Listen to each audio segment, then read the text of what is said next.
મત રાખીને કામ કરું છું. મત રાખીશ તો તારે કોઈ કામ કરશે. ગુજરાતની બેન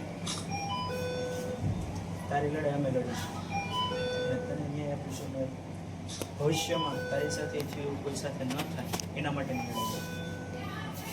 કેમ કે આ વેદના તો તું ભોગવીએ, અમને તો આ વેદના ન થાય પણ તને ખબર પડે કે આ બીજાને આવું ન થવું એના માટેની લડાઈ. હિંમત રાખવી ગુજરાતની આટલી હિંમત રાખી છે, હવે તો સારું થવા ઉપર છે.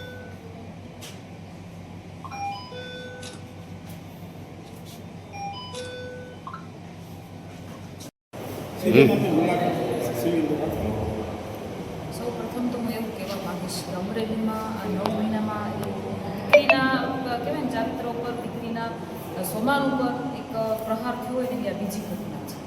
હજી પહેલી ઘટનાને આપણને કોઈ તપાસ પણ નથી થયેલી.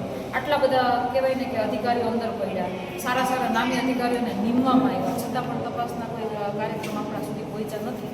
એના ત્યાં અલગ એક બીજી ઘટના હોય અને આ ઘટના તો કહેવાય ને તદ્દન વખોડી કાઢવા જેવી ઘટના છે. એક મજૂર વર્ગની દીકરી, સામાન્ય પરિવારની દીકરી આજે જે પીડામાંથી નીકળી રહી છે. તમે વિચારો, આજ સુરતની અંદર આવી એક ઘટના બની ગઈ હતી. ફેનિલ કરીને એક છોકરો હતો, એને પણ આવી એક ઘટના હતી. સેમ ટુ સેમ આવી એક ઘટના બીજી અત્યારે બની છે. તો મારે સૌથી પહેલાં તો ગુજરાતના હોમ મિનિસ્ટર એવા હર્ષભાઈ સંઘવીને કહેવું છે કે વારે વારે તમે કહો છો ને કે ચમરબંધીને છોડવામાં નહીં આવે તો પહેલાં પકડો તો ખરા. હજી એમાંથી એક જે 3 છોકરાઓ હતા એમાંથી એકને હજી કોઈ તેની ધરપકડ નથી થઈ અને એને ક્યાંક ને ક્યાંક એને છાવરવામાં આવતો હોય ને એવી ઘટના છે. કોઈ અધિકારીનો છોકરો છે એવું કહેવામાં આવે છે, લોકોના મુખે આવી વાતો પણ સાંભળી છે. તો શું પોલીસ સુધી આ વાત નથી પહોંચી? શું કામ તમે એને નથી પકડતા? કારણ કે અધિકારીનો છોકરો છે, આ મજૂરની દીકરી છે.